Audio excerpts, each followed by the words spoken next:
ওই মুলকে সামে মাল পাঠাতো তো একবার নবীকে পাঠালেন, তো নবী যাওয়াতে মা খাদিজার মালে ডবল লাভ হলো। জোরে বলেন।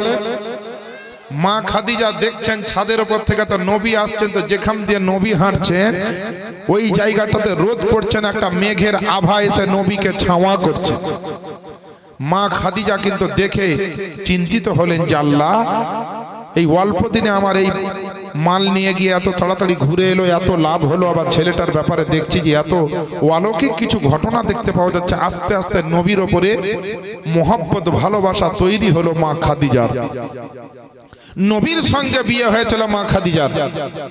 নবীর সঙ্গে বিয়ের আগে মা খাদিজার বিয়ে কিন্তু অন্য জায়গাতে দুবার হয়েছিল। প্রথমে বিয়ে হলো, কিছুদিন পর স্বামী মরে গেল। একটা মহিলার স্বামী যখন মরে যায় কত কষ্ট হয়, কত ব্যথা, কত যন্ত্রণা, কত আঘাত দিলের মধ্যে, সব সহ্য করলেন আমার খাদিজা। দ্বিতীয়বার আবার বিয়ে করলেন। কিছুদিন পরে, 2-1 বছর পরে আবার তার স্বামী মরে গেল। সন্তানকে নিয়ে আবার বাপের বাড়ি চলে এলো। স্বামী মরা, স্বামী হারা মহিলা, দুঃখ বেদনা কাকে বলবে, কার সামনে আর আপনার ব্যক্ত করবে, লোক খুঁজে পান না। তো খাদিজাতুল কুবরা 2 স্বামীর কিছু টাকা পয়সা আপনার মাল মেটাস পেয়েছিলেন, আর বাপের ছিল অনেক কিছু। সব মিলিয়ে মা খাদিজা মক্কার বুকে সবচেয়ে বড় লোক, ধনী ব্যক্তি। ওই খাদিজাতুল কুবরা আস্তে আস্তে নাবির ওপরে নজর পড়লো, আর নাবির নুরানি চেহারার দিকে একবার তাকিয়ে কে চোখ ফিরাবে, কার বাপের ক্ষমতা আছে। যে নাবির চেহারা বলছে, কিতাবের মধ্যে লিখছে যে চাঁদ 14 তারিখের চাঁদ যে চকচক করে জ্বলে, তবুও চাঁদের মধ্যে একটা দাগ আছে, কিন্তু আমার নাবির চেহারা সাফ আছে। সুবহানাল্লাহ বলেন। বিরাদরানি ইসলাম, ইয়া বিহা পড়া করে কবুল বলেন বলে যেন বলতে না হয়। এই যে বিহা পড়ার সময় বলে কবুল করলে, তখন আপনার বলে কবুল করলাম। আর যারা একবারই বুঝলেন আগাছা ছেলে পিলে, হাদিস কোরআনের কিছু বুঝে না, ওকে যদি বলা হয় কবুল করলে, তার পাশের লোকের কাছে আগে তাকাবে। ও যদি চোখের ইশারা দেয় যে বল কবুল, তো বলবে, না হলে মনে হয় বলবেই না। হ্যাঁ গো, তো বাবা আপনাদের আমি বিহা পড়াইতে বসিনি যে কবুল করলে বলবো, তখন বলবেন হুঁ। হ্যাঁ, এর জন্য বলছি বাবা, নবীর মহব্বতে বলেন আর নেকির পাল্লা ভারী করতে থাকেন। তো মা খাদিজাতুল কুবরা দেখতে যেমন সুন্দর, আদর্শ নীতি, আখলাক, চরিত্র সব দিক থেকে উন্নত মানের। ওই খাদিজাতুল কুবরার বয়স প্রায় 40+ হয়ে গেছে, কিন্তু নবীর প্রেমে মা খাদিজা আসক্ত হয়ে গেছে। কেমন আসক্ত হয়েছে যে মক্কা মদিনার বিভিন্ন এলাকা থেকে খাদিজার বাড়িতে চিঠি আসে। খাদিজাকে সবাই বিয়ে করতে চায়, খাদিজাকে নিজের বিবি বানাতে চায়, খাদিজার আপনার স্বামী হতে চায়, স্বামীর হয়ে অর্ধাঙ্গিনী বানাতে চায়। খাদিজা কিন্তু প্রত্যেকটা বিয়ের প্রস্তাবকে প্রত্যাখ্যান করছেন, মানে রিজেক্ট করে দিচ্ছেন না। 2বার বিয়ে করেছি, 2বারই স্বামী মরেছে। স্বামী হারার ব্যথাটা আমার সিনাতে লুকিয়ে আছে, স্বামী মারার যন্ত্রণাটা আমার সিনাতে লুকিয়ে আছে। আমি খাদিজা সহজ আর বিয়ে করব না। বিয়ে করার কম বেশি ইরাদা তার আর ছিল না, মনের বাসনা আর ছিল না। সবাই যখন মক্কার বুকে খাদিজার জন্য পাগল, জওয়ান ছেলেরা, জমিদারের ছেলেরা, রাজা বাদশার বেটারা, বড় বড় বিজনেসম্যানেরা মা খাদিজার জন্য যখন পাগল, ও বলছে খাদিজা তোমাকে চাই, মুরাদের ছেলে বলছে খাদিজা তোমাকে চাই, ও এসে বলছে খাদিজা তোমাকে চাই, অর্থাৎ বিয়ে করতে চাই। সারা মক্কা নগরের সমস্ত সম্ভ্রান্ত পরিবারের ছেলেরা যখন পাগল হয়ে গেল খাদিজার জন্য, আর সবাই বলতে লাগলো খাদিজা তোমাকে চাই, তো খাদিজার নজর পড়লো মুস্তাফার উপরে, আর নবীর দিকে দেখতে দেখতে বললেন, ইয়া রাসূলুল্লাহ, আমি আপনার মতো নবীকে চাই। ওই খাদিজার কথা বলছে, আর ওই নবীর কথা বলছে আপনাকে। অনেক জায়গায় অনেক রকমের জীবনী হয়। কে বলছে সাহাবীর জীবনী করো, কে বলছে মা ফাতেমার জীবনী করো। আরে তোমার নিজের জীবনটাকে আগে ঠিক করো, তাহলে তুমি যারই জীবনী শুনবে তোমার কাজে লাগবে। আর তোমার জীবন যাপন যদি ঠিক না থাকে, নবীর জীবনী শোনো আর আলীর জীবনী শোনো, সাহাবীদের জীবনী শোনো আর ওলিদের জীবনী শোনো, যদি খালি শোনার জন্য টাইম পাস করার জন্যই হয়, তাহলে তো বেরাদার লোক দেখানো নামাজও কাজে আসে না, লোক দেখানো ইবাদতও কাজে আসে না। তাহলে যদি খালি শোনার জন্য জীবনী হয়, নিজের জীবনের জন্য যদি না হয়, আপনাকে মাথায় রাখতে হবে জীবনী জারি হোক আমার জীবনের জন্য যেন হয়, আমার পরিবর্তনের জন্য হয়, আমার কনভার্টের জন্য যেন হয়, আমার ইনকিলাবের জন্য যেন হয়, আমার সমাজের উন্নতির জন্য যেন হয়, আমার সমাজের পরিবর্তনের জন্য হয়, আমার সমস্ত পাপ কাজকে ছেড়ে আমি যেন নেকির কাজে আসতে পারি, এর জন্য যেন জীবনী জালসা হয়। তবেই আপনার জালসা জীবনী করে কাজ আসবে, জালসা জীবনী শুনে আপনার কাজ আসবে। নচেত কিন্তু অন্য কোনো নিয়াত থাকলে দুটোই বৃথা হয়ে যাবে।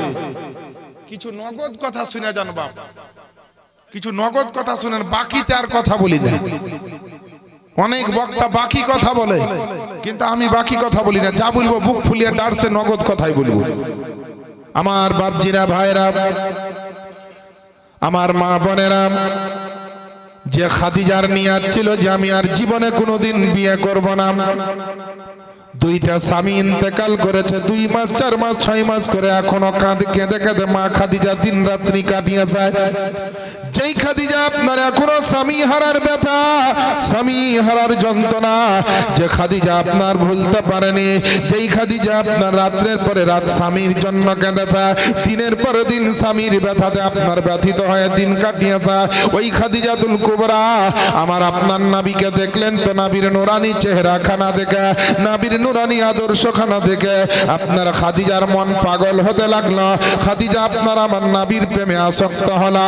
আল্লাহ আল্লাহ, আপনার আমার খাদিজাতুল কুবরা আমার নবীর বাড়িতে বিয়ের প্রস্তাব পাঠিয়ে দিল। নবীর তখন আপনার দেখভালের দায়িত্ব দুনিয়ার জায়গাতে জমিনে মক্কার বুকে হযরতে আবু তালেব আপনার দেখাশোনা করতেন। আবু তালেব আপনার খবর কানা পেল, আর খবর পাওয়ার পরে বললেন, বলে ও আমার ভাতিজা মোহাম্মদ, শোনো রে শোনো, তোমার জন্য একটা প্রস্তাব এসেছে। মক্কার বুকে সবচাইতে ধনী ব্যক্তি বিবি একজন সাহিবা, যার নাম হচ্ছে খাদিজাতুল কুবরা। এই খাদিজাকে মক্কার সবাই বিয়ের জন্য পাগল হয়ে আছে, কিন্তু খাদিজা কাউকে বিয়ে করতে চায় না। খাদিজা একমাত্র তোমার মতন ব্যক্তিকে বিয়ে করবা। আল্লাহ পাকের নবী আপনার আমার নবী বলে, ওগো আমার চাচা যান, আপনি আমার গার্জেন হিসাবে আছেন দুনিয়ার বুকে, আমার দাদা দুনিয়ার বুকে নাই, আমার আব্বা মা দুনিয়ার বুকে নাই। আপনার যদি মন হয় আপনি আমার চাচা, আপনার যদি ইচ্ছা হয় আপনি হচ্ছেন আমার গার্জিয়ান, আপনার যদি ইচ্ছা হয় আপনি হচ্ছেন বর্তমানে আমার দেখভালের দায়িত্ব আছেন। আপনি বিবেক বিবেচনা করেন যে এই বিয়ে করাটা উচিত হবে কি হবে না, বিয়ে করলে ঠিক হবে কি হবে না।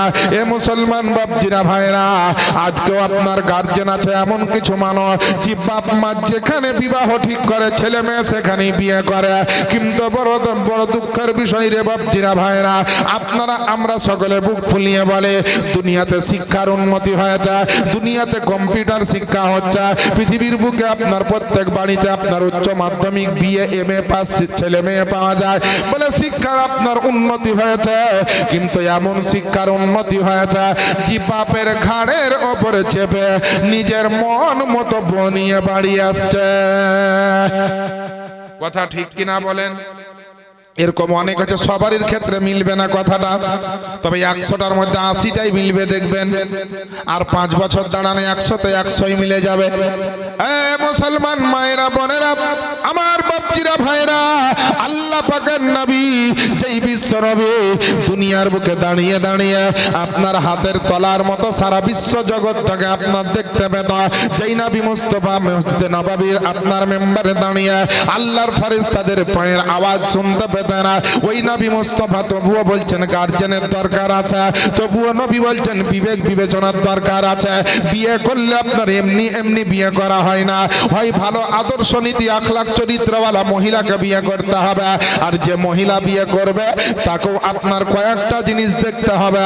যেই ছেলেকে আমি বিয়ে করব তার আদর্শ নীতিটা কেমন, তার বংশ বুনিয়াদটা কেমন, তার নেচার কালচারটা কেমন, তার বাড়ির পরিবেশটা আপনার কেমন, তার শিক্ষাগত যোগ্যতাটা আপনার কেমন আছে, এই সমস্ত জিনিস দেখার পরে আপনার বিবাহকে আপনার আপন করতে হবে। কারণ একবার বিয়ে হলে পরে সারা জিন্দগির সঙ্গী হবে, স্বামীও তোমার সঙ্গে, স্ত্রীও তোমার বিবি যে হবে সেও তোমার সঙ্গে। আল্লাহ আল্লাহ, আমার নবী আপনার নবী বললেন বলে ওগো আমার চাচা, আপনি বিবেক বিবেচনা করে দেখেন, আবু তালেবের মতো বিচক্ষণ ব্যক্তি যে মক্কার জমিন থেকে মুলকে সামের মার্কেটে মাল পাঠাতে এত বড় একজন বিজনেসম্যান ছিলেন আমার আবু তালেব, নবীজির চাচা হযরত আবু তালেব। আপনার চিন্তা ভাবনা গবেষণা রিসার্চ করে দেখলেন, দেখার পরে আপনার বললেন আমার নবী আপনার নবিকা যে ভাতিজা মোহাম্মদ সোনার সোনা, আমি চারিদিক থেকে টেনশন চিন্তা ভাবনা করে দেখলাম, তোমার সাথে যদি খাদিজার বিবাহটা হয়ে যায়, তোমার সঙ্গে যদি খাদিজার আপনার বিবাহ বন্ধনে আবদ্ধ করা হয়, বলে ব্যাপারটা খারাপ হবে না, ব্যাপারটা আপনার মন্দ হবে না। আমি আপনার নিজের বিবেক দ্বারা বলছে, আমার মনে হয় তোমার অনেক অনেক উপকার হবে।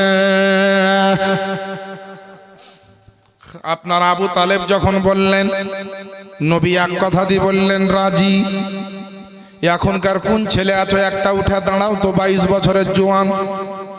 যদি বলা হয় 40 বছরের একটা মহিলার সঙ্গে তোমার বিয়ে দেব, 4 চাকা একখান গাড়ি দেওয়া হবে, তারপরে তোমাকে 2-5 লাখ টাকা যা লাগবে, একটা বেটা ছেলেও বিয়ে করবে না? করবে? যদি 22 বছরের জওয়ানের সঙ্গে বলা হয় 40 বছরের একটা মহিলার, কিংবা একটা 22 বছরের জওয়ান বেটির সঙ্গে কোন 40 বছরের ছেলের বিয়ে দিব, তো মেয়েটাও রাজি হবে না, আর এই ক্ষেত্রে ছেলেটাও রাজি হবে না। কিন্তু আপনার আমার নবী তিনি আপনার যেমনই শুনলেন আপনার বিয়েতে রাজি। 1-2 করে আপনার কথা বাড়তে লাগলো। আবু তালিব গিয়ে আপনার হযরতে খাদিজাতুল কুবরা রাদিয়াল্লাহু তাআলা আনহার আপনার যারা গার্জিয়ান পক্ষ ছিলেন, তাদের যারা দায়িত্ব ছিলেন, তাদের সঙ্গে আমার আবু তালেব আপনার কথাবার্তা বললেন। বিয়ের একটা ডেট ঠিক করা হলো, বিয়ের একটা দিন তারিখ আপনার ঠিক করা হলো। বিয়ের ডেট তারিখ অনুযায়ী আপনার আমার নবীকে আপনার সুন্দর করে দুলহা সাজিয়ে নিয়ে আপনার কয়েকজন লোক নিয়ে মা খাদিজার বাড়িতে যাওয়া হলো। আমার নবীর সঙ্গে খাদিজার বিয়ে হবে। আপনার ওয়ারকা বিন নাফেল আপনার খাদিজার পক্ষ থেকে বিয়েতে একটা খুতবা দিলেন। আমার নবী মুস্তাফার পক্ষ থেকে হযরত আবু তালেব তিনি আপনার খুতবা দিলেন। এইভাবে আপনার সমাজকে বসিয়ে এইভাবে হাজিরানে মজলিসের মধ্যে খুতবা পাঠ করে আল্লাহ আল্লাহ আপনার আমার নবীর সঙ্গে আপনার খাদিজাতুল কুবরা সুন্দর করে আপনার বিয়ে দিয়ে দেওয়া হলো।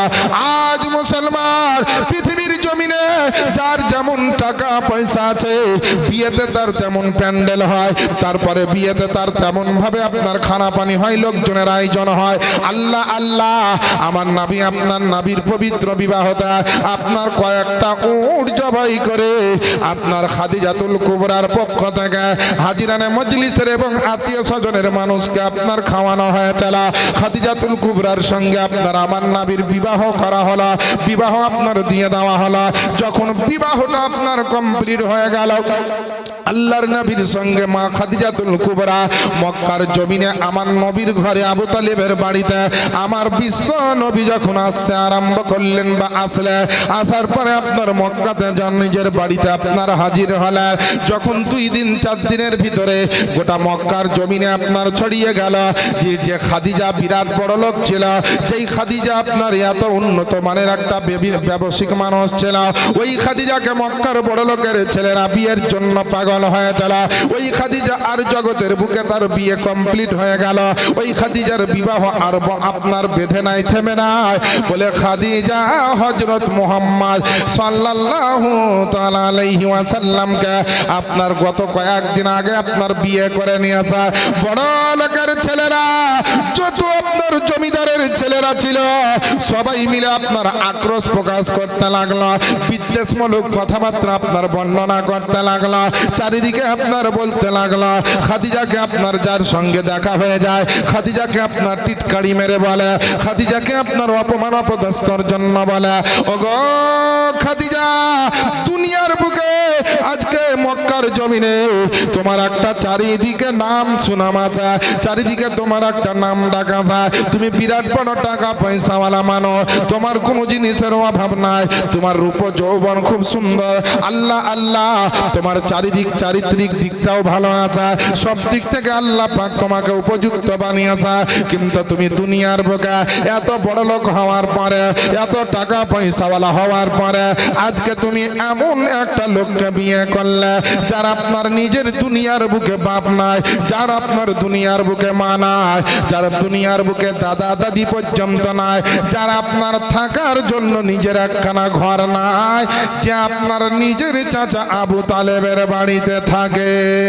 আল্লাহ হুম্মা সাল্লি আলা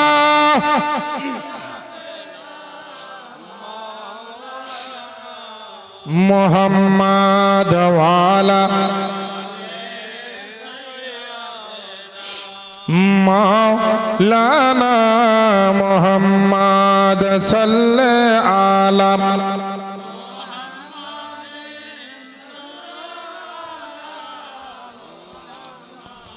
हरदम ज़बान से निकालो पाक नामे मोहम्मद, हरदम ज़बान शफी মোহাম্মদ সাল্লাল্লাহু এ মুসলমান আমার বাপজিরা ভাইরা, যখন আপনার খাদিজার কানে আওয়াজটা আসলো যে আমি আপনার নবীকে এত মহব্বত করি, খাদিজা নবীকে এতটা ভালোবেসে যায়, খাদিজা আপনার নবীকে আপনার এত মহব্বত করে নিয়ে যায়, ওই খাদিজার সামনে আমার নবীর বদনাম করে, আমার নবীকে কেউ এতিম বলে, কেউ ফকির বলে, আমার নবীকে সর্বহারা বলে, কিছুই নাই গরিব এতিম যার যা ইচ্ছা করে, কিন্তু নবীর আশিক ও প্রেমিক, নবীর দিওয়ানা, নবীর মাস্তানা, আহলে সুন্নাত ওয়াল জামাতের আকীদা, আমার নবীকে আমরা গরিব বলি না, আমার নবীকে আমরা এতিম বলি না, আমার নবীকে সর্বহারা বলি না, আমাদের আকীদা হচ্ছে যে আমার নবী সারা বিশ্ব জগতের সমস্ত গরিবের সাহারা হলেন আমার নবী। ও পিছনকার ভাইরা একটু সুবহানাল্লাহ বলেন। মাশাআল্লাহ, আলহামদুলিল্লাহ। জালসার কমিটির তরফ থেকে সিসি ক্যামেরা লাগাইনি, কিন্তু আল্লাহর সিসি ক্যামেরায় রেকর্ড হচ্ছে সব। কে সুবহানাল্লাহ বলছো আর কে বলছো না? আল্লাহর ফেরেশতারা দেখছেন এবং নেকি লিখছেন, গুনাহও লিখবে যদি গুনাহ করে। আমার বাপজিরা ভাইরা, আল্লাহ পাকের নবীর এহনো বিবি, প্রথম বিবি, জীবনের একদম এক নম্বরের স্ত্রী আমার নবী মুস্তাফা হযরত খাদিজাতুল কুবরা, আপনার দুঃখ পেয়েছে, মনে বড় কষ্ট হয়েছে যে আমার নবীকে আমি নিজের জানের চাইতে বেশি ভালোবাসে, আমার নবীকে আমি নিজের আপনার সমস্ত জীবনের চাইতে বেশি মহব্বত করে, আর ওই নবীকে তোমরা গরিব এতিম বলতেছ। আল্লাহ পাকের নবী আপনার আমার নবীকে আওয়াজ দিয়ে বলছেন, মা খাদিজা, ওগো আল্লাহ পাকের নবীজি, আগামী কালকে সকাল বেলাতে অর্থাৎ সোমবারের দিন পবিত্র কাবা বাইতুল্লাহর সামনে যাব, একটা বিশেষ ঘোষণার ব্যাপার আছে। আল্লাহ আল্লাহ আমার নবী বললেন ঠিক আছে যাওয়া হবে। খাদিজাতুল কুবরা সমস্ত বড় লোকের ছেলেদেরকে বলল, সমস্ত জমিদারের ছেলেদেরকে বলল, সমস্ত আপনার রাজা বাদশার ছেলেদেরকে বলল যে আগামীকাল সোমবারের দিন বেলা 12টার সময়তে তোমরা পবিত্র কাবা বাইতুল্লাহর কাছে হাজির হবে। আমি খাদিজাতুল কুবরা একটা ঘোষণা শোনাবো, আমি খাদিজাতুল কুবরা তোমাদেরকে একটা বার্তা দিব, তোমাদেরকে একটা মেসেজ দিব। আল্লাহ আল্লাহ, সারা জীবনই পৃথিবীর জমিনে এরকম একটা নিয়ম আছে যে কোনো বড় লোক যদি কোনো জায়গায় মানুষকে ডাকে, মানুষ আপনার দৌড়তে দৌড়তে চলে যায়, আর গরিব যদি বিপদে পড়ে ডাক দেয় তো মানুষ কিন্তু সেখানে যায় না। বড় লোকের খানাতে দাওয়াত পেলে চিকন জামা পরে খেতে যায়, আর গরিব মানুষ যদি দাওয়াত দেয় অনেক মানুষ হিয়ানত করে খিয়ানত করতে চায়, অর্থাৎ বলবে এত বড় খানা করেছে তার বাড়িতে মনে হয় খানা পাওয়া যাবে না, অনেকে যাবে আর অনেকে যাবে না। এই মুসলমান, মা খাদিজা খাদিজাতুল কুবরা মক্কার বুকে এমন একটা আপনার অধিপতিত্ব ব্যক্তি ছিলেন, মক্কার বুকে মা খাদিজা আপনার এমন সুনামধন্য একটা ব্যক্তিত্ব ছিলেন। খাদিজার কথা শুনে আপনার তার পরের দিন সোমবারের দিন বেলা 12টার সময় মক্কার জমিনে কাবা বাইতুল্লাহর সামনে আপনার ভালো ভালো জামা কাপড় পরিধান করে জমিদারের ছেলে, বড় লোকের ছেলেরা, বাদশা রাজার ছেলেরা আপনার সবাই এসে যায়। হয়তো খাদিজার মন চেঞ্জ হয়ে যেতে পারে, খাদিজার মন পরিবর্তন হয়ে হয়তো মুহাম্মদকে ছেড়ে আজকে আমাদেরকে বিয়ে করে নিতে পারে, আমাদেরকে হয়তো আপনার স্বামী বানিয়ে নিতে পারে, যে কোনো একটা ভালো খবর খাদিজা দিবে। এই বলে আপনার আতর সুরমা লাগিয়ে আর সুন্দর সুন্দর জামা কাপড় পরিধান করে আপনার সকাল থেকে কাবা ঘরের সামনে হাজার হাজার মানুষ এসে আপনার হাজির হয়ে গেছে, শতাধিক বড় লোকের ছেলেরা এসে আপনার হাজির হয়ে গেছে।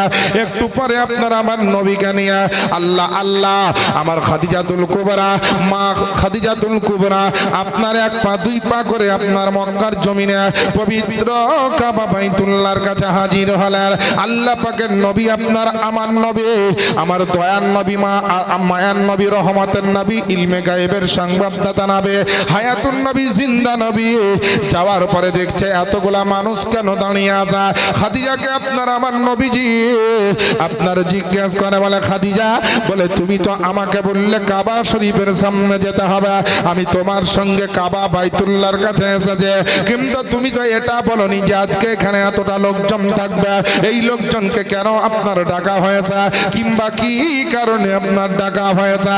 আল্লাহ পাকের নবীর সামনে খাদিজাতুল কুবরা বলছেন, ইয়া রাসূলুল্লাহ, ইয়া হাবিবাল্লাহ, নবী গো, আপনি কোনো টেনশন নেবেন না, কোনো রকম চিন্তা করবেন না, আমি আপনার বিবি খাদিজাতুল কুবরা আজকে বড় টেনশন করে এখানে সবাইকে আমি ডাক দিয়েছে, সবাইকে আমি এখানে আহ্বান করেছে, আমার আহ্বানে আমার ডাকে সাড়া দিয়ে প্রত্যেকটা জমিদার বড় লোকের ঘরের ছেলেরা এখানে হাজির হয়েছে, মক্কার জমিন থেকে অনেক প্রভাবশালীর ছেলেরা আজকে এখানে হাজির হয়েছে। নবী আমার বলছেন কি কারণ, কিসের জন্য এত বড় মিটিং ডাকা হয়েছে, কিসের জন্য এত বড় আপনার আয়োজনের ব্যবস্থা হয়েছে। আল্লাহ আল্লাহ আমার খাদিজাতুল কুবরা বলছেন, ওগো আল্লাহ পাকের নবীজি, যেদিন থেকে আমি আপনার বিবাহ বন্ধনে আবদ্ধ হয়েছে, আমার মতো একজন খাদিজার আপনার কদম তলে বিবি হওয়ার সৌভাগ্য অর্জন করেছে, যেদিন থেকে আমি আপনার স্ত্রী হয়েছে, আপনি যেদিন থেকে আমার স্বামী হয়ে গিয়েছে, আল্লাহ আল্লাহ খাদিজার কলেজা পর্যন্ত শান্তি হয়ে গেছে, খাদিজার জীবনের সব চাওয়া পাওয়া মিটিয়ে গেছে গণবে। কিন্তু ওগো আল্লাহ পাকের নবীজি, আমি আপনাকে এত মহব্বত করি, এতটা ভালোবাসি, আপনাকে আমি এতটা আপনার দিলের চাইতে বেশি কাছের মনে করে, কিন্তু নবী গো, আপনার খাদিজাতুল কুবরার সামনে যখন আপনার বিরুদ্ধে একটা কথা শুনতে পাই, আমার কানে ওই আওয়াজখানা আসার পরে দিলের মধ্যে আমার ঝড় লেগে যায়, দিলের মধ্যে আপনার তুফান বইতে আরম্ভ করে। ওগো আল্লাহ পাকের নবীজি, এই বড় লোকের ছেলেরা আপনাকে কেউ ইতিম বলে, আপনাকে কেউ গরিব বলে, কেউ আপনার সর্বহারা বলে, কেউ বলছে বাপ নাই মা নাই, তার থাকার জন্য একটা ঘর নাই, একেবারে শেষ গরিব হচ্ছেন আপনি।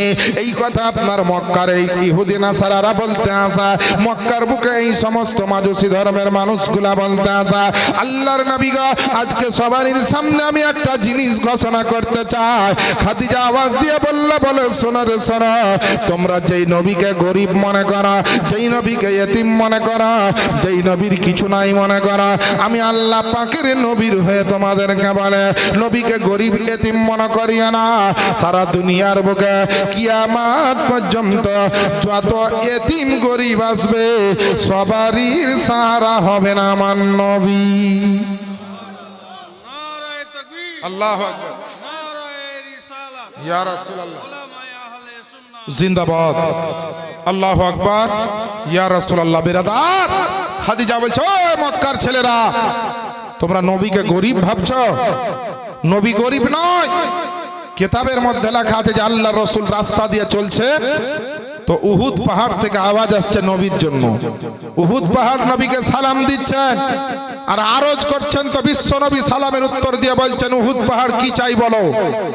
তো উহুদ পাহাড় বলছে, ইয়া রাসূলুল্লাহ, আমি একটা বিরাট বড় নাম করা সুনামধন্য পাহাড়, মাটির পাহাড়, আপনি যদি একবার বলে দেন যে উহুদ পাহাড় তুই আর মাটির পাহাড় থাকিস না, তুই সোনার পাহাড় হয়ে যা, তো আল্লাহর হুকুমে আমি মাটির থাকবো না, সোনার হয়ে যাব।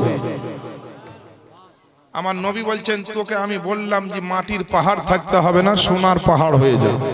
তো সোনার পাহাড় যখন হয়ে যাবি দিয়ে কি করবি? তো উহুদ পাহাড় জবাব দিচ্ছে আমার নবীকে, ইয়া রাসূলুল্লাহ কিয়ামত পর্যন্ত যতদিন পৃথিবীতে আপনি চলাফেরা করবেন, আমি সোনার উহুদ পাহাড় আপনার কদমের পিছনে পিছনে সারা জীবন আমি চলতেই থাকবো। আমার নবী বললেন আমার দরকার নাই, সোনার পাহাড় হয়ে আমার পিছন পিছন তুই গোলামি করে বেড়াবি, এটা আমার দরকার নাই। ইয়া রাসূলুল্লাহ আপনার কি দরকার? না তো আমার উম্মতের বখশিশ দরকার, আমার উম্মতের জান্নাত দরকার, আমার উম্মতের কি করে ক্ষমা হবে, আমার উম্মত কি করে জান্নাতে যাবে, এটা আমার দরকার। তাহলে কোন নবীর জীবনী শুনছেন বুঝাচ্ছেন? কোন নবীর কথা শুনছেন? মায়েরা বোনেরা শোনেন, এক ঘন্টার জন্য নিজের মনটাকে দিলটাকে একটু বেঁধে রাখেন এই জালসার প্যান্ডেলের ভিতরে, কোনো দিকে যেন মন না যায়। কারণ হচ্ছে কেন, মন এদিক ওদিক হলে জীবনে শুনতে শুনতে গন্ডগোল লেগে যাবে। খাদিজাতুল কুবরা সবাইকে বিভিন্ন রকম ভাবে আপনার আলোচনাটা শোনালেন। শোনার পরে খাদিজাতুল কুবরা রাদিয়াল্লাহু তাআলা আনহা বলছেন, বলে শোনো রে, তোমরা নবীকে বলছো জমি জায়গা নাই, টাকা পয়সা নাই, ঘর বাড়ি নাই, মক্কার বুকে আমি খাদিজাতুল কুবরা আমার মতন টাকা পয়সা কিন্তু তোমাদেরও নাই, আমার মতো জায়গা জমি কিন্তু তোমাদেরও নাই। সবাই মাথা নিচু করে আপনার শুনতে আসা। এমন সময়তে বলছেন, ইয়া রাসূলুল্লাহ আপনার বিরুদ্ধে কোনো কথা বললে আমাকে সহ্য হয় না, আপনার বিরুদ্ধে কোনো রকমের কেউ কোনো আলোচনা রাখলে আমি শুনতে পারি না, আমার দিল পর্যন্ত ফেটে চুরমার হয়ে যায়। আল্লাহ আল্লাহ, আমার নবীকে কত মোহাব্বত খাদিজা করেছেন ভাবেন, মা খাদিজা নবীকে কত ভালোবেসেছেন একবার ভাবেন।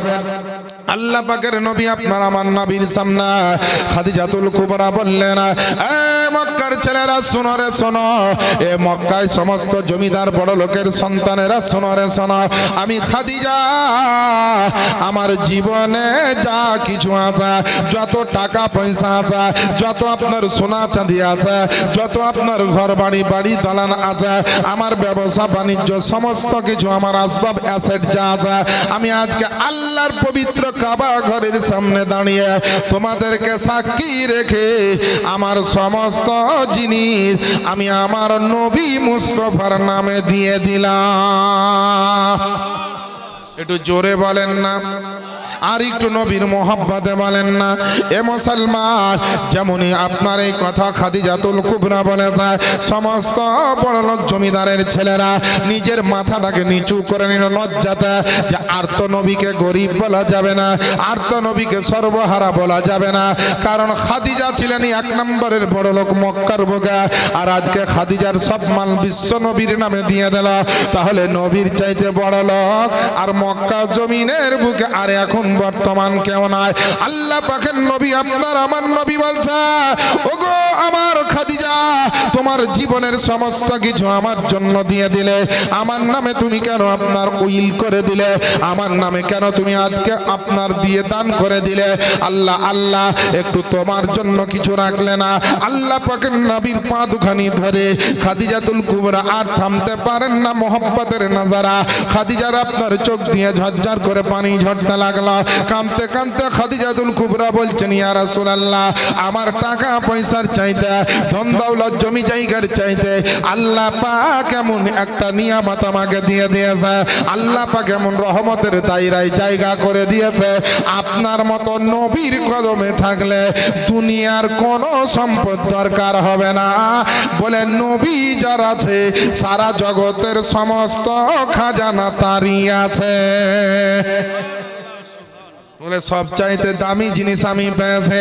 আল্লাহ আল্লাহ, এর জন্য বলি গো মায়েরা, বাপজিরা, ভাইরা, নবীর সঙ্গে এইরকম মহব্বত করতে হবে, নবীর সঙ্গে এইরকম ভালোবাসা রাখতে হবে। এর জন্য তো আমার আপনার শাইর বলে, মন যদি দিতে হয়, মন যদি দিতে হয় নবীকে দিও, ভালো যদি বাঁচতে হয় নবীকে বাঁচো, তোমার দুঃখ যাতনা যিনি সইতে পারেন না তোমার দুঃখ যাতনা, যিনি সইতে পারেন না ওই নবীজির মহব্বতে মিলাদ করিও। মন যদি দিতে হয় নবীকে দিও, ভালো যদি বাঁচতে হয় নবীকে বাঁচো। জোরে বলেন না সুবহানাল্লাহ। আজ আমরা নবীকে এখনো ভালোবাসা মহব্বত করতে পারলাম না। আর নবী উম্মতকে কত ভালোবেসেছেন, জীবনে কত কেঁদেছেন আমাদের জন্য জানেন। আজও কাঁদছেন, কাল হাসরেও নবী কাঁদবেন। তাই শায়ের বলছে, আরে সারা জীবন কাঁদলেন নবী, সারা জীবন কাঁদলেন নবী, এই যে দুনিয়ায় এখনো কাঁদিছেন তিনি সোনার মদিনায়। বলেন না সুবহানাল্লাহ। আরে সারা জীবন কাঁদলেন নবী, এই যে দুনিয়ায় এখনো কাঁদিছেন তিনি সোনার মদিনায়। আরে জানের চাইতে বেশি তাকে, আরে জানের চাইতে বেশি তাকে ভালোবাসি। মন যদি দিতে হয় নবীকে দিও, ভালো যদি বাঁচতে হয় নবীকে বাঁচো। আরে একবার যদি নবীর দিদার, যারা নবীকে ভালোবাসেন চান যে নবীকে একবার স্বপ্নে দেখবো, তাদের জন্য মেসেজটা দিচ্ছি। আরে একবার যদি নবীর দিদার, একবার যদি নবীর দিদার নসিব হয়ে যায়, জাহান্নামের আগুন তাকে দেখিয়া পালায়। জোরে বলেন না। আর একটু নবীর মোহাব্বতে বলেন, আরে একবার যদি নবীর দিদার নসিব হয়ে যায়, জাহান্নামের আগুন তাকে দেখিয়া পালায়। আর দিদার দিয়ে ওগো নবী, দিদার দিয়ে ওগো নবী, দিদার দিয়ে ওগো নবী ধন্য করিও। মন যদি দিতে হয় নবীকে দিও, ভালো যদি বাঁচতে হয় নবীকে বাঁচো। তোমার দুঃখ যাতনা যিনি সইতে পারেন না ওই নবীজির মহব্বতে জলসা করিও। মন যদি দিতে হয় নবীকে দিও, ভালো যদি বাঁচতে হয় নবীকে বাঁচো। বেরাদার ও আমার আব্বা জানেরা, আম্মা জানেরা, আল্লাহ পাকের নবীর কদম দুখানি ধরে মা খাদিজাতুল কুবরা কাঁদতে কাঁদতে বলছেন, ওগো আল্লাহ পাকের নবী, আপনার মতো নবীকে পেয়েছি, আপনার মতো একটা মানুষকে পেয়েছি, আপনার মতো ভালো মানুষকে যখন আমি পেয়ে গেছি, আর জীবনে টাকা পয়সার দরকার নাই, জীবনে কোনো ধন দৌলতের দরকার নাই, আপনি হচ্ছেন আমার স্বামী। শুধু এতটুকু আপনার কাছে অনুরোধ করে, আপনার জীবনে যখন আমি খাদিজা এসেছি, মরার আগে পর্যন্ত আপনার কদম তল থেকে আমাকে সরাবেন না, আপনার কদমের ধুলি থেকে আমাকে বঞ্চিত করবেন না। আল্লাহ আল্লাহ, আমার নবী কারো দুঃখ সহ্য করতে পারেন না, আমার নবী কারো কষ্ট সহ্য করতে পারেন না। আল্লাহ পাক আপনার আমার নবীকে রহমাতুল লিল আলামিন পয়গম্বর করে পাঠিয়েছে। শুধু আপনার মৌখিক ওয়াজের মধ্যে শুনছেন এটা নয়, আল্লাহর কোরআনে তার দলিল বিদ্যমান রয়েছে। আল্লাহ পাক নবীকে রহমাতুল লিল আলামিন বলে ঘোষণা দিয়েছে। উঠিয়ে দেখুন পবিত্র কোরআন শরীফ 17 নম্বর পারা, সূরাটির নাম সূরা আল আম্বিয়া, আয়াত নাম্বার হচ্ছে 107। আল্লাহ পাক ঘোষণা দিচ্ছেন, ওয়ামা আরসালনাকা ইল্লা রাহমাতাল লিল আলামিন, এবং নবী গো আমি আপনাকে সমগ্র জগতের জন্য রহমত রূপেই প্রেরণ করেছি। একবার কি ওই রহমতের নবীর জন্য জোরে জোরে বলা যাবে না সুবহানাল্লাহ? আমার নবীকে আল্লাহ রহমাতুল লিল আলামিন পয়গম্বর করে পাঠিয়েছে।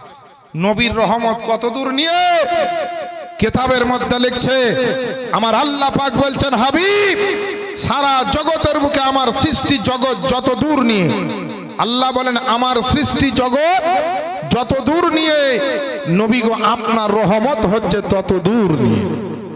আচ্ছা বলেন, আমরা আল্লাহর সৃষ্টি জগতের মধ্যে আছি না নাই? আল্লাহ যা যা সৃষ্টি করেছেন তার মধ্যে আমরা আছি না নাই? আছি। তাহলে আল্লাহর সৃষ্টি জগতের মধ্যে যখন আছি তখন এটাও মাথায় রাখতে হবে যে নবীর রহমতের মধ্যেও আছি। আর নবীর রহমত, আল্লাহর রহমত, এই দুইটা কাজ যদি আমরা না করতে পারতাম, অন্তর্ভুক্ত না হতে পারতাম, আমরা 1 মিনিটের জন্য বেঁচে থাকতাম না। আল্লাহর বড় বড় রহমতের বর্ণনা আছে, একটা আপনাকে ছোট করে আপনাদের নলেজে দিই। এই যে আপনারা অক্সিজেন ব্যবহার করছেন, শ্বাস নিচ্ছেন, প্রশ্বাস ছাড়ছেন, এটা একটা আল্লাহর বড় কত বড় রহমত জানেন? কোন ব্যক্তির যদি শ্বাস প্রশ্বাসের কষ্ট হয় তো ওই ব্যক্তিকে জিজ্ঞেস করেন যে এই অক্সিজেনটার কত মূল্য।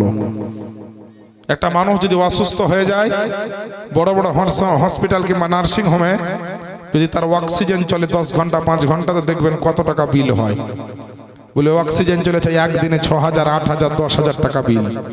কিন্তু যেদিন থেকে আপনার জন্ম হয়েছে, জগতের বুকে এসেছেন, মায়ের পেটে থাকা অবস্থায় আপনার শরীরে যখন জান দেওয়া হয়েছে, সেদিন থেকে এখন পর্যন্ত যতজন বেঁচে আছেন, কত হাজার কুইন্টাল বা লিটার বা সিলিন্ডার আপনারা আল্লাহর অক্সিজেন ব্যবহার করছেন ফ্রিতে। এই আল্লাহর এই অক্সিজেনটা যদি 1 মিনিটের জন্য বন্ধ করে দেয়, পৃথিবীর বুকে আর কেউ থাকবে? একটাও বাঁচবে না বেরাদার। তাহলে আল্লাহর একটা মেন রহমতের কথা বললাম, অনেক মেন রহমত আছে, তার মধ্যে একটা শোনালাম যে অক্সিজেনটা যদি এত দামি হয়, যার জন্য 1 মিনিট কোনো মুসলমান, কোনো প্রাণী বাঁচতে পারে না, কোনো জীব জন্তু পর্যন্ত বাঁচতে পারবে না, এই অক্সিজেন এমন একটা মূল্যবান গুরুত্বপূর্ণ জিনিস। তাহলে একবার ভাবেন মায়েরা বোনেরা, তাহলে যে আল্লাহ সব সময় আপনাকে, করোনার সময় দেখা গিয়েছে বড় বড় হসপিটালে অক্সিজেনের অভাবে রোগী মারা গেছে। বড় বড় হসপিটালে সরকার অক্সিজেন দিতে পারেনি, এত সাপ্লাই দরকার ছিল, আর এত রোগীর চাপ যে অক্সিজেন দিতে পারছিল না। বড় বড় হসপিটালে অক্সিজেনের অভাব দেখা গিয়েছিল। তো বেরাদারানে ইসলাম, আজ এত বড় বড় সরকার থাকার পরেও যদি আপনার অক্সিজেনের অভাব হয়, কত দুনিয়াতে কত জায়গায় অক্সিজেনের অভাব হয়েছিল, কিন্তু আজ পর্যন্ত শুনেছেন যে আল্লাহর দরবারে কোনো জিনিসের অভাব হয়েছে বা কোনো মানুষের জন্য আল্লাহ অক্সিজেন দিতে বলেছে যে একটু কম আছে, এখন কম করে লে বলেছে? বলেনি মুসলমান। তাহলে আল্লাহ আপনার মাথার চুল থেকে পায়ের তলা পর্যন্ত সবকিছু বড় বড় নিয়ামত আপনার শরীরের ভিতরে দিয়েছে। আল্লাহ চোখ, কান, হাত, পা, পিঠ, পেট, চেহারা, কান ইত্যাদি যা দিয়েছেন, যার একটা নাই নষ্ট হয়ে গেছে। আপনি ব্যাঙ্গালোর, ভেলুরে যান, কত লাখ টাকা দিয়েও আসল অরিজিনাল পাবেন না। আর আল্লাহ আপনাকে ফ্রিতেই সব দিয়ে দিয়েছে। ওই আল্লাহর জন্য ইবাদত করা দরকার না দরকার না? এবার আপনারা বলেন, ওই আল্লাহর জিকির করা দরকার না দরকার না? বলেন। আপনি দুনিয়ার বুকে আসার পরে, আপনার জন্ম হওয়ার পরে আপনার মা আপনার যত্ন নিয়েছে, মা আপনার আদর করেছে, বাপ আপনাকে ভালোবেসেছে, বাপ আপনাকে আদর করেছে, ভালো মন্দ খাবার খাইয়েছে। কিন্তু আমার আল্লাহ কত বড় মহান! দুনিয়াতে আসার পরে তো লক্ষ্য রেখেছেন যখন মায়ের পেটে ছিলেন তখনও আল্লাহ আপনার শরীরে খাবার এবং অক্সিজেন আল্লাহ পৌঁছে দিয়েছে। কটা মা বলেন? কোন মায়েরা, বাপজিরা, ভাইরা বুকে হাত দিয়ে বলতে পারবেন যে আমার বেটাকে যখন আমার বেটা মার পেটে ছিল তখন হরলিক্স খাওয়ালছি, দুধ খাওয়ালছি? পারবেন?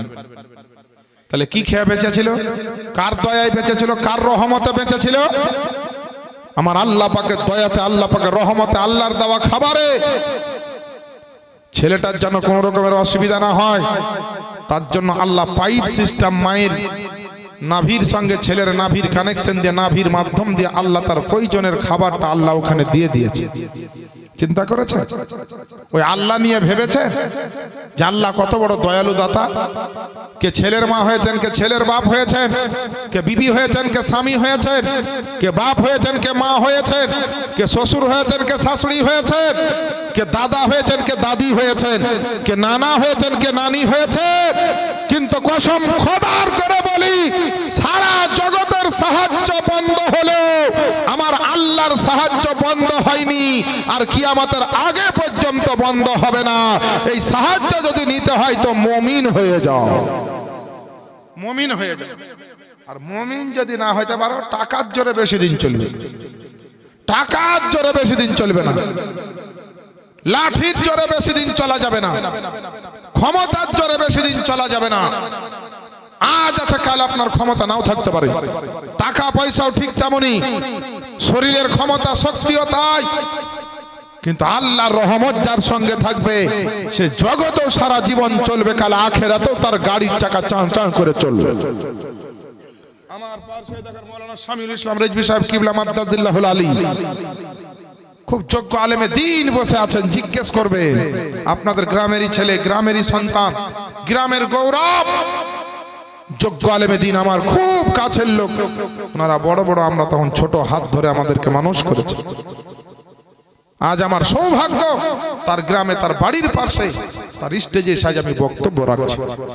মাশাআল্লাহ, আলহামদুলিল্লাহ। আমার গ্রামের একজন আমার চাচা এসেছেন এখানে, তেনার আত্মীয় আছে, দেখে খুব খুশি হলাম যে বাইরে বহু প্রোগ্রাম করি, আমার গ্রামের লোক ইউটিউব ফেসবুকের মাধ্যমে দেখে, কিন্তু আজকে সরাসরি আমার বাবা একজন জীবন দেখছেন। বলেন কি চান? আজ যদি দুনিয়ার কোনো মানুষকে জিজ্ঞেস করা হয় তুমি কি চাও, তো যার যেটা মনের আশা সে সেটা চাইবে। আর খাদিজাকে বলা হয়েছিল যে তোমার জীবনে কি চাও বলো, বলছে আমার নবীর কদমে আমার সারা জীবনটা আমি কাটিয়ে দিতে চাই, স্বামীর কদমে আমি আমার জীবনটাকে কাটিয়ে দিতে চাই।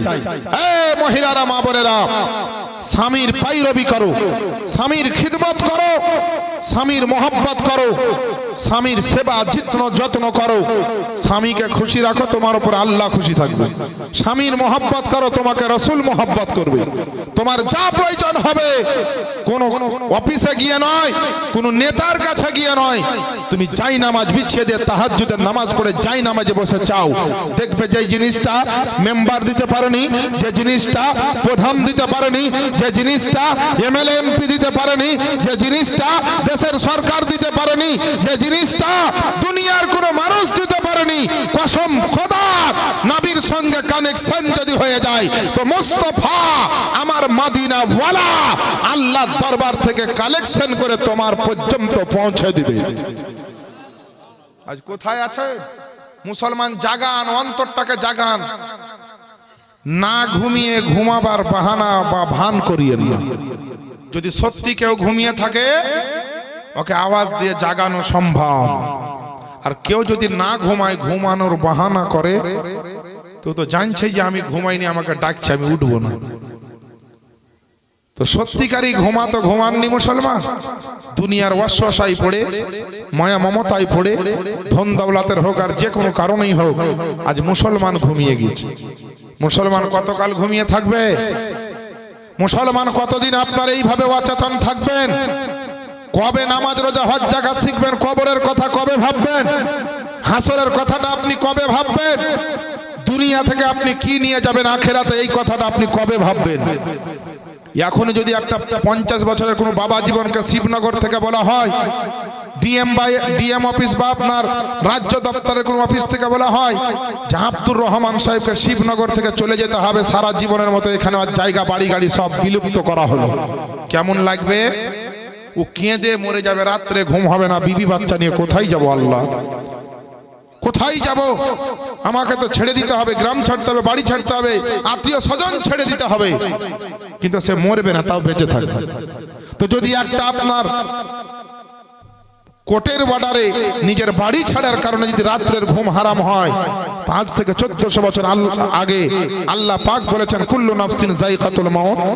আমার নবী ইনফরমেশনটা আপনাদেরকে দিয়েছেন যে একদিন প্রত্যেকটা নফসকে মওতের স্বাদ গ্রহণ করতে হবে, অর্থাৎ মৃত্যুবরণ করতে হবে। আর যেদিনকে আপনি মরবেন সেদিন শুধু বাড়ি ছাড়বেন তা নয়, বাপ মাকে ছাড়তে হবে, আত্মীয় স্বজনকে ছাড়তে হবে, বিবি বাচ্চাকে ছাড়তে হবে, গাড়ি বাড়ি ছাড়তে হবে, গোটা গ্রাম তো গ্রাম, গোটা দুনিয়া ছেড়ে আপনাকে কবরে চলে যেতে হবে। তাহলে পারে যদি যেই আপনার একটা বাড়ি ছাড়ার জন্য রাতের ঘুম আপনার হারাম হয়, কিন্তু গোটা দুনিয়া ছাড়তে হবে আপনাকে একদিন, সেই দিনটার জন্য আপনার একটু টেনশন হয় না? আপনাদের একটু চিন্তা হয় না? মা, একটু চিন্তা করতে হবে। আল্লাহ রাসূল বলেন আমি যা জীবনে দেখেছি তোমরা যদি দেখতে, তোমরা জীবনে আর ঘর সংসার করতে না, জঙ্গলে গিয়ে আল্লাহর ইবাদতে মশগুল হয়ে যেতে। আর আমি যা জীবনে শুনেছি আওয়াজ, এই আওয়াজ যদি তোমরা শুনতে, তোমরা আর সংসার জীবন আর হাসতে না, সারা জীবন কেঁদে কেঁদেই পার করে দিতে। কিন্তু আজ মুসলমান কে আল্লাহর জন্য কাঁদে, কবরের জন্য কে কাঁদে? হ্যাঁ, মরার বাড়িতে গিয়ে এত নকল কাঁদা কাঁদে গো। মরার বাড়িতে যাও মিথ্যা করে কাঁদে অনেকে। একটা প্রমাণ দিয়ে দিই শোনেন, কিছু এলাকায় আছে মানুষ মরলে তার বাড়িতে 2-1 করে গরু জবাই করে খানা হয়, হয় না? হয় না? আপনাদের এলাকায় হয় না, আমার গ্রামেও হয় না আলহামদুলিল্লাহ এরকম, কিন্তু কোনো এলাকায় হয়, আমি দেখেছি, তার প্রমাণ আছে আমার কাছে। তো গরু জবাই করে খানা হয়েছে, ওর যার কেউ হয় না, যদি পাড়ার কোনো বহুর মা কিংবা বাপ কিংবা ভাই বাবার মানে বাপের বাড়ির কেউ মরে, ওর যত চাচাইতো ফুপাইতো মামাইতো খালাইতো ননদ বলেন ভাবি বলেন বোন বলেন চাচি বলেন শাশুড়ি বলেন সব সাঁজড়ে চলে যায়। হ্যাঁ, খালি একটাই কারণে, খালি খানা খাওয়ার লাগে। পরের বাপের মরাতে কাহরির কাঁদা হয় গো। এখন তো নিজের বাপের মরাতেই কেউ কাঁদছে না, মানে বাপ বেটার মহব্বতে এত কম হয়ে গেছে। সত্যি কথা বলছি, এগুলা বাস্তব জগতের কথা আপনাকে বলছি আমি। একটা বাড়িতে একটা লোক মরেছে, তো খুব কাঁদছে, তো দেখছি তো একটা মেয়ে ছেলে এমন কাঁদছে, তো মেয়েটাকে চিনতেও পারছি না যে আমি এখানে এতদিন ধরে আছি, তো সবকে চিনি, আর বেটা বেটি আর যত আত্মীয় স্বজন, যে মেয়ে ছেলেটা কাঁদছে, এই মেয়ে ছেলেটা কে রে বাবা? লাশ বের হলো, গোসল দিয়ে জানাজার ময়দানে গেল, মাটি দেওয়া হলো, মাটি দিয়ে এবার বাড়ি আসছি, তো ওই মহিলাটা দেখছি নিমের গাছের ছাওয়াতে বসে বৈশাখ মাসের খরাতে খুব হাহা করে হাসছে। আমার টেনশন হয়ে গেল, যে এই মেয়েটা যে এত কান্না করছিল 1 ঘন্টা আগে, নিশ্চয় আর নিজের লোক বুলি কাঁদছিল, খুব কাছের লোক বুলি কাঁদছিল, তো এখন দেখছি মেয়েটা খুব হাসাহাসি করছে। তো আমার রাগই হলো, আস্তে আস্তে রাগিয়ে গেলাম। আমার সঙ্গে 2জন মুসল্লি আছে, ওদেরকে সাক্ষী রেখে বললে, ভাই মহিলা আপনি তো এখন খুব হাসাহাসি করছেন, একটু 1 ঘন্টা আগে দেখলাম যে যিনি মারা গেছেন তার জন্য আপনি বুক ফেটে কান্না করছেন, একবারে বিরাট কান্না করছেন, আপনার মতো কান্না বাড়িতে কেউ করছিল না, আপনি 1 নম্বরে ছিলেন কাঁদাতে। তো যিনি মারা গেছেন তিনি আপনার কে হয়? উনি আপনার কে হয় বলেন তো? তখন ও খানা খাওয়া কিন্তু তখন হয়ে গেছে, খানা টানা খেয়ে খুব একদম আরামের সহিত আনন্দের সহিত বলছে আমাকে যে আমার বড় বেটার সালার ঠাকুরজির ননদের ফুফা শ্বশুরের শ্বশুর হয়। তাহলে তোমার কে হয়? বলছে মৌলভী সাহেব আমার কেউই হয় না। তো তুমি যে কান্না করছিলাম, যে একটু কান্না করছিলাম যেন একটু ভালো মন্দ খানা তো খাইতে এসেছি, না কাঁদলে হবে? তো কাঁদা নকল বার হলে না, বার হলে না, এটা আমি নিজে দেখেছি, গল্প লাই কোনো বইয়ে পড়া না। তাহলে কান্নাও এখন নকল। আমি মায়েদের উদাহরণ দিয়ে বললাম, কারণ বাপজি ভাইদেরকে বললে রেগে যাবে, মায়েদের একটু ধৈর্য ক্ষমতা বেশি। মায়েদেরকে যতই যা বলি মায়েরা কোনোদিন রাগ করে না, আর যদি রেগে যায় ধরেন, তাহলে ধরেন প্রধানমন্ত্রীও যদি বাংলা বন্ধ ডাকে তো ওদের মুখ বন্ধ হবে না। আমার মায়েরা বোনেরা, তা আলহামদুলিল্লাহ কাঁদাটা যেন আসলের জন্য হয়, নকলের জন্য যেন না হয়, না হলে কেঁদে বেকার চোখের পানি ফেলাই হবে, কাজ কিছু হবে না।